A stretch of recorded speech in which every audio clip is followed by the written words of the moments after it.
जय श्री कृष्ण। कृष्ण आस्था प्रमीला चैनल पर आप सभी बहनों का हार्दिक स्वागत करती हूँ। कार्तिक मास के अध्याय की श्रृंखला के अंतर्गत आज हम छठे अध्याय का श्रवण करेंगे।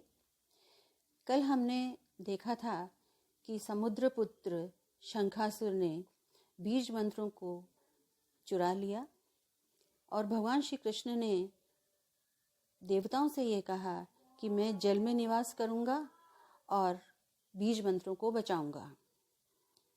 तो भगवान जल में रहने के लिए चले गए। उसके बाद का हम आज वर्णन देखेंगे।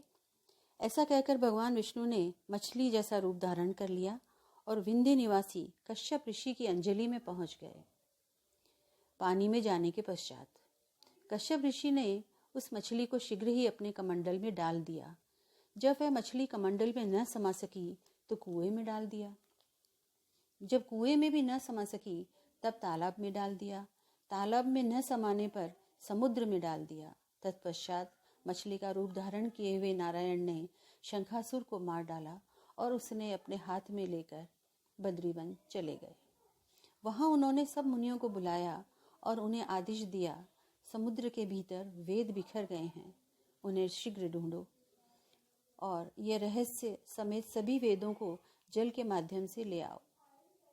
मैं तब तक सभी देवताओं के साथ प्रयाग में ठहरता हूँ। इसके बाद मुनियों ने तपोबल के द्वारा बीज और यज्ञ मंत्रों सहित सभी वेदों को बाहर निकाला। हे राजन, उस वेद समूह में से जितना जिस मुनि के हाथ लगा उतने भाग का वह ऋषि बन गया। तब सभी मुनि लोग एकत्रित होकर प्रयाग पहुंचे और प्राप्त किए हुए वेदों को भगवान विष्णु और ब्रह्मा जी को दे दिया। संपूर्ण वेदों को पाकर ब्रह्मा जी ने बड़ी प्रसन्नता के साथ ऋषि समूह के साथ अश्वमेघ यज्ञ किया।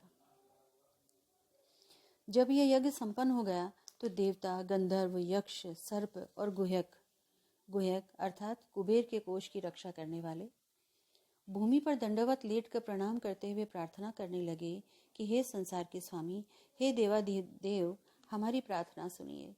यह हमारे लिए प्रसन्नता का अवसर है। इस स्थान पर यानी कि प्रयाग में ब्रह्मा जी ने नष्ट किए हुए वेदों को फिर से प्राप्त किया है और आपकी कृपा से हमने पुनः यज्ञ के भाग प्राप्त किए हैं।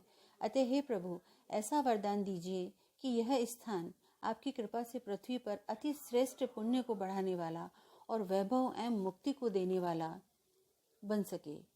यह समय भी ब्रह्म हत्या से मुक्त करने वाला और दान को अक्षय करने वाला हो। विष्णु भगवान ने देवताओं की प्रार्थना के उत्तर में कहा, हे देवताओं, जो कुछ आप लोग कह रहे हैं ऐसा ही मेरा मत भी है। अतः ऐसा ही होगा। यह स्थान ब्रह्मक्षेत्र के नाम से प्रसिद्ध होगा और सबको सुलभ होगा। सूर्यवंश में जन्म लेकर राजा भागीरथ गंगा को स्वर्ग से यहाँ लाएंगे और सूर्यपुत्री यमुना के साथ यहाँ उनका संगम होगा। ब्रह्मा सहित आप सभी देवता यहाँ मेरे साथ निवास कीजिए। यह स्थान तीर्थराज कहलाएगा।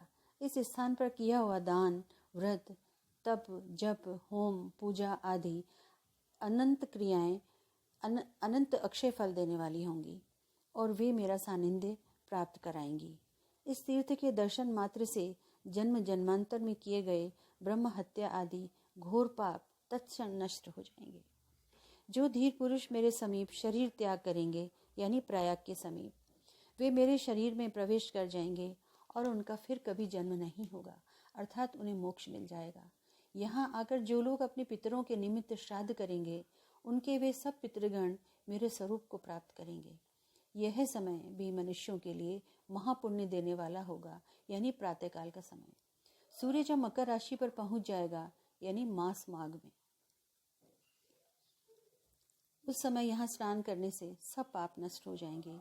जो लोग मकरस्थ सूर्य के समय यहाँ प्रातः स्नान करेंगे उनका दर्शन करने से सभी पाप इस तरह नष्ट हो जाएंगे जिस तरह सूर्य के दर्शन से अंधकार नष्ट हो जाता है। माघ मास में मकर के सूर्य आ जाने पर यहाँ स्नान करने वाले मेरी समीपता प्राप्त कर सकेंगे, मेरे लोक में वास कर सकेंगे और मेरा रूप धारण करेंगे, अर्थात मुझ जैसे हो जाएंगे। हे मुनीश्वरों, आप सब मेरी बात सुने। मैं सर्वव्यापी हूँ और सदा बद्रीवन में निवास करता हूँ। अन्य किसी स्थान पर जो फल 100 वर्ष के तप से प्राप्त होता है वही फल एक दिन की तपस्या से आपको बद्री वन में प्राप्त हो जाएगा। देवताओं से ऐसा कहकर ब्रह्मा समेत देवादिदेव वहीं अंतर्ध्यान हो गए और इंद्र आदि देवता भी अपने अंशों से स्थित होकर अंतर्ध्यान हो गए। जो श्रेष्ठ प्राणी विशुद्ध मन से इस कथा को सुनेगा या सुनाएगा, उसे वही फल प्राप्त होगा जो प्रयाग और बद्रीवन जाने से प्राप्त होता है। अनंत रूपधारी भगवान विष्णु की वंदना। नमोस्तवनंताय सहस्रमूर्तये सहस्रपादाक्षी शिरोरुवाहवे सहस्र नामने पुरुषाय शाश्वते सहस्र कोटि युक्त हरिणे नमः। जय श्री कृष्णा। अगर आपको मेरा ये कथा पसंद आई हो तो इसे लाइक शेयर सब्सक्राइब जरूर करें। Thank you.